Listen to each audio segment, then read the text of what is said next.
Hi everyone, welcome back to JP WHU TV. I hope you're keeping well and having a fantastic Easter weekend. It's always nice to see you.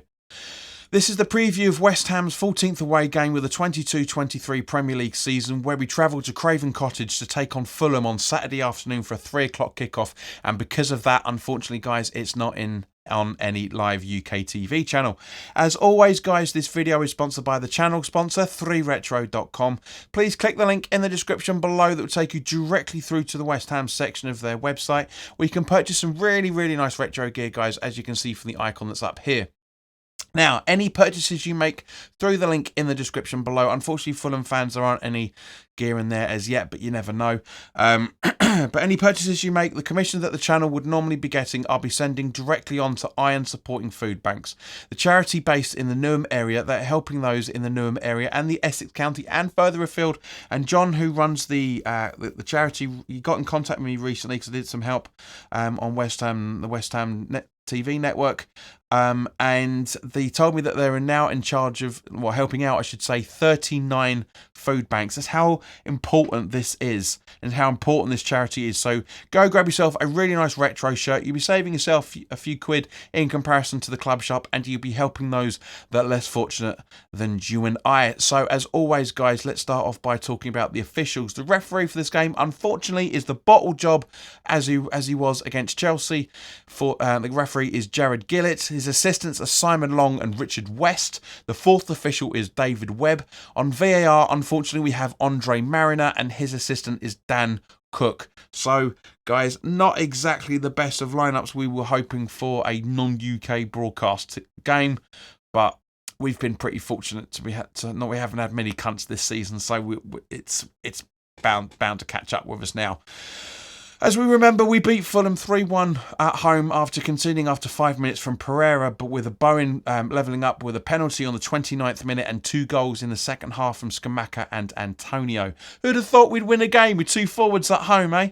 Ha ha ha ha. I know that's a really fucking nervous laugh there, guys. You know what my normal laugh is, but it's sarcastic, massively sarcastic. David Moyes needs to fucking learn that. He really fucking does. Anyway, our last away trip to Craven Cottage was in February of 2021, which ended 0-0. And so it's really difficult to do a last 6 because the last 6 actually spans 11 years. So fuck that. David Moyes' away record as a Premier League manager at Craven Cottage shows he's won 3 times, drawn 4 times, and lost 7 times. So evenly balanced from Moyes' point of view, I guess. Yeah, doesn't fill me with confidence, but as I said, we're not exactly at Craven Cottage every season. No disrespect to Fulham, any Fulham fans watching. For those who have been watching the channel for a long time, I have a very big soft spot for Fulham. They are a team that are very close to me where I grew up.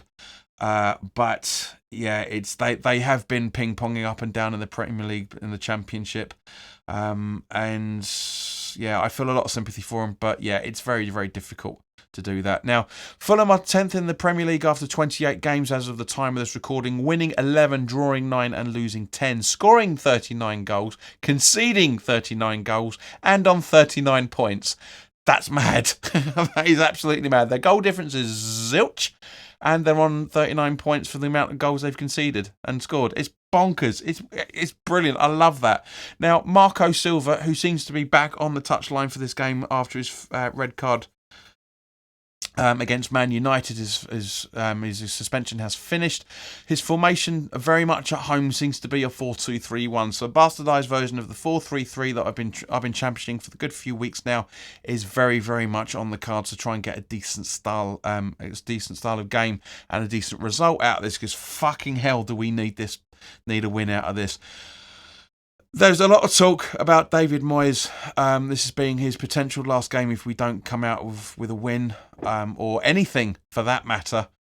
If he wins, he still needs to go, in my personal opinion. But I can't really see anybody that's going to make any real difference to the side at the same point. So it's a catch-22. Anyway, we'll talk about that later. But Fulham's style of play is playing with width, attempting crosses often, attacking down the right, playing the offside track and also having a consistent starting 11 and playing with aggression so far this season. Fulham are strong at shooting from direct free kicks, attacking down the wings, but they are weak at defending set pieces and defending against through ball attacks. It's not exactly like those two are our real strengths, guys, is it? Now, looking at Fulham injuries as of the time of this recording, Cabano has ruptured his Achilles as an out until the end of the season, possibly the start of next season. And Kuzawa is out for another few weeks with a knee injury. Now, Mitrovic, who is their highest goal scorer on 5 goals and 1 assist, is suspended still and pretty much to the end of the season by the looks of things.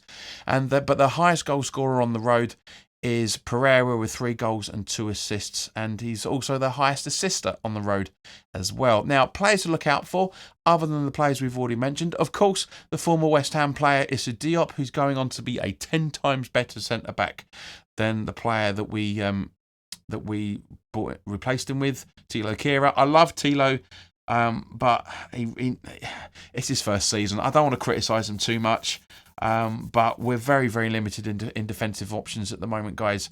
So we have to give them some slack. But other than the players that we've already mentioned, the players we need to look out for Fulham is pretty much anyone really. Willian, Reed, Tete, Vinicius, Robinson, Wilson. You know, it's very, very difficult to try and pinpoint any one specific player. But we can, because we're now going to go over to the Fulham analysis for the Patreons, which is basically, for those that haven't signed up to Patreon, which is mostly all of you, what we do over on Patreon is there's an extended version of this video where I go into the possible starting 11 we could face against Fulham, the formation as well, which we've already talked about, and the possible tactics of who and how we need to keep players quiet. So if you want to become a Patreon, links in the description. £3 a month plus VAT. That's it. You pay more for half a pint of lager or Guinness or whatever in London down the pub than you do supporting this channel a month. Really, really cheap. There's blogs in there as well. It's very difficult to do blogs at the moment because obviously the amount of games that are coming up at the minute, and a lot of prep work needs to be done with the website for the YouTube channel videos and stuff. But yeah, if you want to watch extended versions of these videos and more content for less than half a pint a month, links in the description. And now let's turn over to Patreon to do that analysis. Okay, guys, so turning to West Ham. As I said a little bit earlier, as I kind of hinted at, I should say, is this Moyes' final last chance to really show that he's got something? Now, as I said in the full-time thoughts for the Newcastle game, you can check it out up here if you haven't already done so. I don't blame Moyes for this. I do blame him for only making one change, dropping Ings and putting Antonio in. He should have started Antonio and Ings, as we've all been shouting for. But the players are very, very culpable. Very, very culpable for those errors that they were making that caused us to lose the game in the way that we did. I thought Newcastle weren't the best, but we gave them such opportunities. I've seen a few Geordie fans. Thank you to the Geordie fans if you're watching that have commented, and you've been nothing but respectful. Even though one guy said he couldn't help but laugh, but he did say that he does enjoy West Ham as well. So, you know, it is comical. We've been overdue a comical defeat for a long, long time, and unfortunately it came.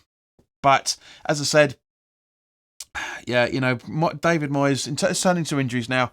David Moyes has pretty much got a full fit squad to choose from. Skamaka, as it came out the other week, he's out for a couple of weeks because of his knee condition. They're waiting to see if he needs surgery. I guarantee he does. I guarantee within the next week, it's going to be Moyes going to go, yep, or X is going to let us know on Monday, or maybe Tuesday, you know, because it's Bank Holiday Monday on Monday.